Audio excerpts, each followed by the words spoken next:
Westerners are also committed combatants against the Islamic State jihadist movement in Syria. They have been fighting at the side of the Kurdish YPG in Hasakah in northeastern Syria. British-born Michael Enright left an actor's life in Hollywood. He was in Pirates of the Caribbean, for instance. He trained here for a few weeks. Enright explains his reasons for coming. When James Foley, the first journalist, had his head cut off, was kneeled down and his hands were tied behind his back, so he had no opportunity to defend himself from this coward, because that's what he was. He was an English coward who cut his head off. That was very difficult, especially because he was English. That was very difficult for me to see that.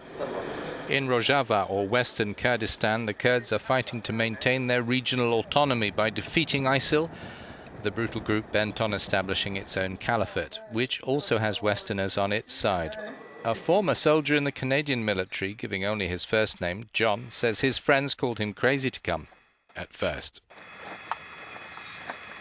If you have an average amount of empathy for your fellow human being, you can't just watch this kind of thing happening on the news and just think of it as, well, that's too bad, and then just go about your day. It doesn't work like that. You have to do whatever is in your power to do. This was something that was in my power to do. My family understands that, and they know that there's no stopping me from doing this.